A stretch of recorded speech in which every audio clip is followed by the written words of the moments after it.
qui est administrateur de la FOP agriculteur dans l'Eure, avec Fabrice Couturier, qui est agriculteur en Moselle et administrateur de la FOP, et Laetitia de Navacelle, qui est directrice de l'excellence et de la transformation des achats dans le groupe Avril, et je la laisserai tout à l'heure se présenter un peu davantage, un peu plus. Alors, on vient de parler de mobilisation agricole. L'année, on le disait en introduction, a été particulière, assez exceptionnelle en bien des points. Il y a beaucoup d'événements, en tout cas, qui ont marqué cette année, et je ne parle même pas là de la turpitude de la vie politique et de la scène actuelle. Je veux parler des manifestations. Alors, Fabrice Couturier, ces manifestations, il y en a eu en France, il y en a eu en Europe. Comment est-ce qu'on en est arrivé là? Qu'est-ce qui se passe? Qu'est-ce qui se joue? Qu'est-ce qui s'est passé? Qu'est-ce qui se passe? Bonjour à tous, c'est une accumulation de choses depuis des années. On a un peu les mêmes problèmes, les mêmes problématiques, en tout cas les agriculteurs français et européens. On a des baisses de revenus, ça a été généralisé, ça a été évoqué tout à l'heure, avec certains secteurs qui sont plus impactés encore que d'autres. On a un manque de considération dont souffrent clairement nos agriculteurs. On accuse des baisses de productivité dans la plupart de nos activités. Et puis on a des perspectives d'avenir qui ne sont pas toujours, je dirais, réjouissantes. Ça a été évoqué également, la politique agricole française et européenne, qui nous est pas toujours favorable. On a un manque de planification également, ou une absence de planification, et puis globalement une crise de confiance. Et à côté de ça, eh bien, nous avons des contraintes administratives et environnementales qui ne cessent de croître. On parle souvent d'écologie punitive, c'est quelque chose qui est très très mal vécu par les agriculteurs. Et puis, bien sûr, l'augmentation continue et continuelle des taxes et des coûts de production qui est clairement insupportable. Alors vous êtes administrateur de la FOP, je ne l'ai pas dit, mais vous êtes aussi donc, non seulement agriculteur en Moselle, mais président de la FDSEA de Moselle et président de la FRSEA de Grand Est. Quand on est dans ce type de situation, quand on est responsable, quand on est engagé sur le terrain auprès des agriculteurs qui rencontrent toutes les difficultés que vous venez de rappeler, comment est-ce qu'on procède? Comment est-ce qu'on prend ça en tant que responsable? C'est quoi la démarche qu'on engage? Alors, en termes de communication ? Eh bien, on le voit, vous êtes confronté à des revendications fortes, à des inquiétudes fortes. Donc il y a de la manifestation, il y a vraisemblablement de la négociation aussi engagée. Comment vous gérez cet aspect-là dans votre engagement, au fond, pour allier l'ensemble des dossiers? Bon, bien sûr, il y a au niveau départemental, pour les sujets locaux comme au niveau national, c'est une discussion permanente et un rapport de force permanent avec des interlocuteurs qui sont assez divers. Hein. C'est les politiques, l'administration, des privés aussi. On a toujours une limite à la discussion et à la négociation. On peut apprendre à se connaître, à se comprendre. C'est pas pour ça qu'on s'arrange, hélas, toujours. Donc, récemment, vous avez vu que les agriculteurs sont allés en manifestation. C'est quelque chose qui, aujourd'hui, un mouvement, on va dire, qui est continu. En tout cas, tant qu'on n'aura pas retrouvé de la stabilité, je n'en vois pas le bout. Tellement les demandes sont nombreuses. Les causes, je les ai citées auparavant. Ce sont des manques, ce sont des désaccords, les insatisfactions, elles sont nombreuses, et puis donc vous avez ces fameuses problématiques françaises et européennes qui patinent. Donc voilà pourquoi à un moment les agriculteurs se disent puisque les discussions n'aboutissent pas, il faut qu'on se fasse entendre, il faut qu'on montre les muscles. C'est important de montrer notre capacité à mobiliser, c'est déjà une chose, et puis ensuite notre réactivité également. C'est ça qui fait qu'on est aussi crédible. Comment ça se traduit? Ben, j'ai envie de vous dire, c'est un petit peu comme les produits phytosanitaires, c'est le choix de la cible et de la méthode ou du mode d'action. On a les cibles, elles dépendent évidemment des sujets. On a toujours dit que c'est une ligne de conduite, que nous agirions en respect des biens et des personnes. C'est ce qui fait qu'on est crédible et qu'on est audible. Et puis, il faut savoir, une fois qu'on est sorti, qu'on a manifesté nos opinions, qu'on a revendiqué, il faut savoir sortir d'une manifestation. Alors, ça peut revêtir plusieurs aspects. Soit c'est une manif locale, autant que possible. Moi, j'invite mes agriculteurs à participer activement aux discussions. Il faut qu'ils se sentent eux-mêmes acteurs pour ne pas repartir frustrés. Si les enjeux sont nationaux, il faut que nous soyons en fait quelque part en soutien à nos élus nationaux qui, eux, sont à la manœuvre. Voilà. quand ils estiment qu'ils sont en difficulté. Donc, notre but, c'est de faire passer efficacement nos messages, et il faut qu'en fait, on reparte d'une manifestation avec le sentiment d'avoir cranté, comme on dit familièrement, d'avoir fait monter la pression, d'avoir marqué aussi les lignes rouges. Voilà, là où la profession, ce qu'elle accepte et ce qu'elle n'accepte pas, c'est important pour nos agriculteurs, pour nos interlocuteurs, et puis je dirais pour le grand public aussi, puisque le but de la bataille, c'est de gagner et de conserver la sympathie du grand public. On a l'impression que de ce point de vue-là, les actions qui ont été engagées depuis quelques mois sont plutôt favorables. Vous avez le soutien du grand public. Alors c'est aussi l'impression qu'on a. Bon, le grand public, c'est pareil, vous savez, c'est comme en amour. Hein. Il y a l'amour et l'épreuve d'amour. Donc le grand public, il s'exprime de façon favorable au monde agricole quand on l'interroge à ce sujet. Par contre, on sait que l'opinion en général peut être très changeante. Ouais. Il suffit d'une parole ou d'un acte malheureux pour que d'un coup tout se retourne et qu'on perde des acquis de beaucoup de travail précédemment. Mais effectivement, la bataille de l'opinion, c'est quelque chose de fondamental. Fabrice Moulin, on a vu dans le film, je me tourne vers vous Fabrice, on a vu dans le film la diversité des modes d'action et de communication de la FOP vis-à-vis de toute une série finalement d'acteurs, de partenaires, d'élus, le terrain, etc. C'est très riche, foisonnant comme type de lieu, comme diversité de lieux d'expression. Est-ce que vous pouvez nous dire un peu plus comment ça fonctionne et pourquoi cette diversité ? Alors tout d'abord, on va le rappeler, la FOP est une association spécialisée de la FNSEA. Mes collègues, prédécesseurs, qui sont passés juste avant, ont expliqué tout le travail qui était fait sur différents sujets. Et nous, en fait, on est un petit peu la courroie de transmission de tous ces éléments-là. C'est-à-dire le travail que fait Guillaume, le travail que fait Gilles, c'est comment, à un moment donné, ce travail-là ne reste pas uniquement à Paris, en vase clos, et on arrive à les diffuser vers les territoires. Alors pour ça, on a nos administrateurs, donc, qui sont bien sûr informés de tous les sujets et qui peuvent être les relais sur les territoires auprès de leur FNSEA.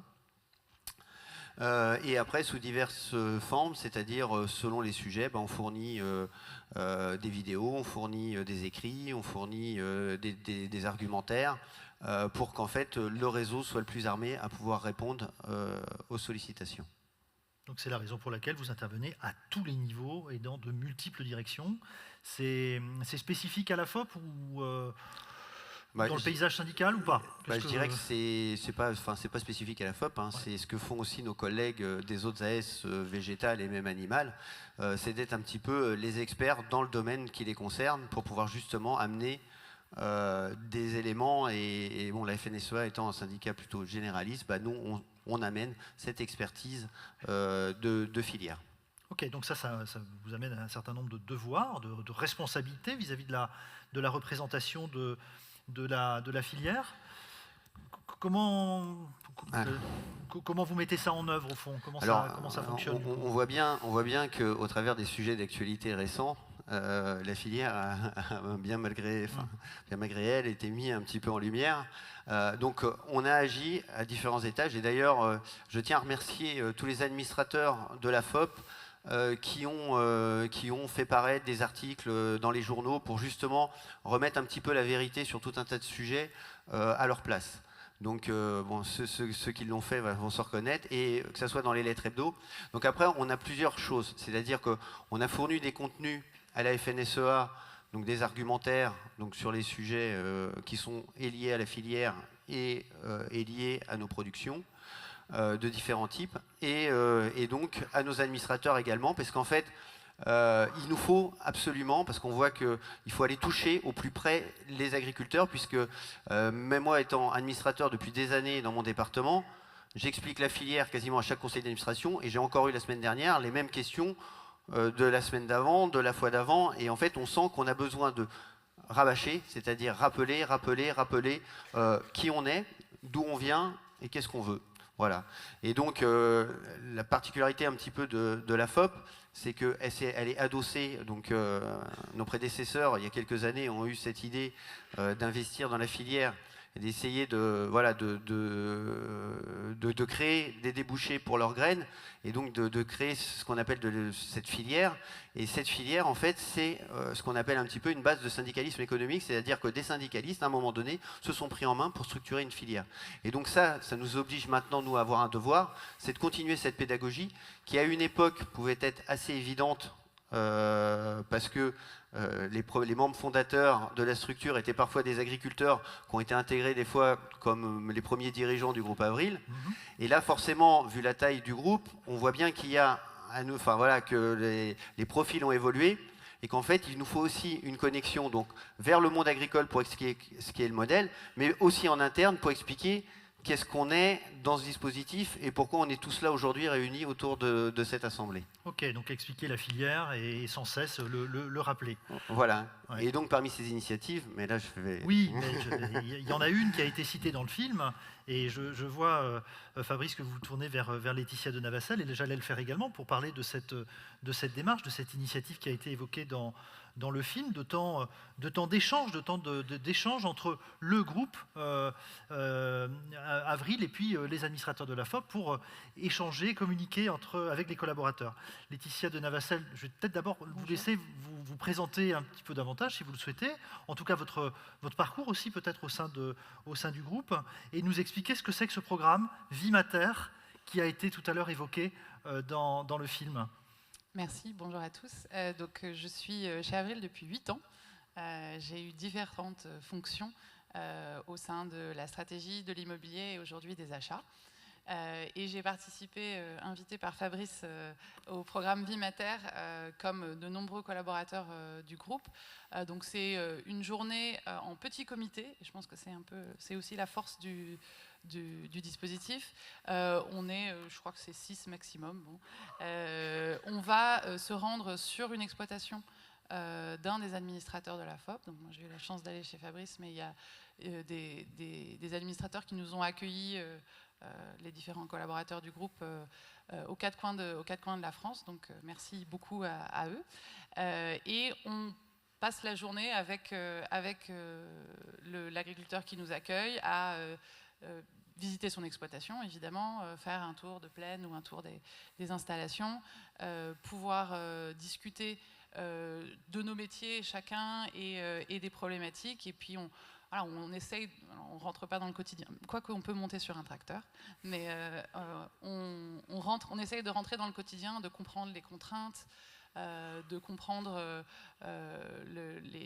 l'ensemble, enfin, tout ce dont on va pouvoir entendre parler en tant que grand public, mais là, d'avoir un accès privilégié à quelqu'un qui vit ces contraintes au quotidien pour pouvoir les comprendre. Vous évoquez le fait de comprendre en tant que grand public et le fait de comprendre en tant que collaborateur dans le groupe Avril. Qu'est-ce que ça génère comme type de réflexion sur la compréhension du métier des administrateurs finalement au sein de la FOP? Qu'est-ce que ça vous a éventuellement ouvert, inspiré comme réflexion?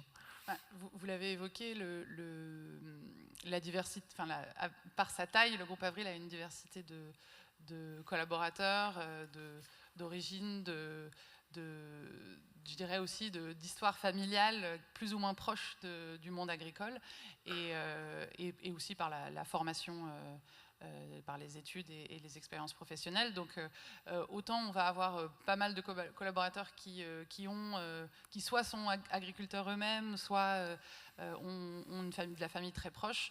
D'autres n'ont jamais mis les pieds dans une ferme de leur vie, n'ont jamais discuté avec un agriculteur. Donc c'est important je pense que ça fait partie de notre ADN chez Avril, c'est important de comprendre d'où Avril vient et de comprendre qui est-ce qui fournit toutes ces graines au quotidien et qui est-ce qui travaille à approvisionner le groupe pour qu'on puisse le transformer et puis valoriser ses productions. Moi, à titre personnel, j'ai fait des études d'agro et j'ai des agriculteurs dans ma famille, mais il y a la théorie et puis il y a la pratique, le quotidien, les dernières actualités, les dernières réglementations. Et donc on a, pour ma part, dans le groupe où on était, on avait un fiscaliste, on avait des financiers, on avait des acheteurs. Alors on a bombardé Fabrice de questions, on lui a fait sortir ses comptes de résultats, on l'a fait travailler pour comprendre ces problématiques Et c'était très concret donc donc très intéressant, évidemment. Concrètement, Vimater, une démarche vraiment de connexion entre les collaborateurs et les administrateurs. Et il y a peut-être une question que je veux me permettre de vous poser. Fabrice évoquait tout à l'heure les critiques sur le groupe. Vous, en tant que collaborateur, et peut-être aussi après ou dans le cadre de cette expérience, comment vous ressentez ça? Comment est-ce que vous le vivez? Quelle interrogation ça vous apporte, vous, ces critiques qu'évoquait Fabrice tout à l'heure? Est-ce que ça vous inspire quelque chose? J'y suis sensible, forcément. En tout cas, à titre personnel, je pense que, et c'est le cas de nombreux autres collaborateurs, le lien à l'amont agricole, c'est quelque chose qui a vraiment du sens. Et donc, on se sent lié par notre appartenance à la filière, on se sent lié à l'ensemble des agriculteurs français, enfin ceux de la FOP évidemment, mais l'ensemble des agriculteurs. Donc c'est sûr qu'on a envie de défendre le modèle, on a envie de défendre cette filière. Donc voilà, c'est important de pouvoir connaître concrètement les problématiques pour pouvoir répondre aux interjections qu'on peut avoir. Super, merci Laetitia. Cela donne en tout cas du sens aussi à l'action et à cette logique de filière où tout le monde se sent engagé. C'est la force du collectif aussi, cette démonstration. Vous vouliez compléter, Fabrice, sur le sujet, sur cette expérience de Vimater Alors, sur Vimater, en fait, mais c'est surtout en fait sur le sujet, par rapport au sujet d'avril et ce qui peut se passer, voilà, okay. sur la compréhension du sujet, parce que en fait, on s'aperçoit que comme on n'est pas un groupe comme les autres, et tout à l'heure on a parlé des filières poids, on a parlé, si on en est là au niveau du colza, c'est parce qu'à une époque on a su développer ces outils. Et je pense que parfois dans le monde agricole on a tendance un petit peu à l'oublier, et donc on est là pour justement le rappeler, quoi. Très bien, il y a une question qui est posée, vous l'avez lue, je vais la lire pour l'Assemblée. Alors on a vécu ce week-end un moment de grâce, d'une certaine manière, avec la réouverture de la cathédrale de Paris, et la question est en lien. Donc pour reconstruire la cathédrale de Paris, une loi d'exception a été votée pour que l'administration n'altère pas les délais. À quand une loi d'exception pour reconstruire l'agriculture et échapper à l'obstruction administrative? Alors, à la limite, je me demande si on va pas botter en touche, parce que vu les trois intervenants qui vont passer après, on la garde pour après, c'est ça. Je pense qu'eux seront à même de répondre au mieux, compte tenu qu'on a quand même ce qui se fait de mieux au niveau national. Je pense que cette question-là, on va leur laisser. À ne pas oublier, donc je demanderai à la régie de la ressortir tout à l'heure si besoin, puisqu'elle a été applaudie aussi, la question quand même. Voilà. Quelle lecture du rôle des élus FOP vous pouvez donner, Fabrice, suite à ces rencontres? Je pense que ça fait référence En fait, nous, on est tous issus de départements. Et entre ce qui se passe dans le sud-ouest, ce qui se passe, nous, en Normandie, ce qui se passe dans l'est de la France, on n'a pas forcément les mêmes sujets. Et donc, le rôle de l'élu, c'est vraiment, et c'est pour ça qu'on a un maillage sur l'ensemble du territoire, c'est de nous faire remonter. Enfin, il faut que ça soit dans les deux sens, c'est-à-dire nous faire remonter, parce que forcément, nous, on ne voit pas forcément ce qui se passe dans l'est de la France, parce qu'on est à l'ouest et qu'on passe rarement Paris.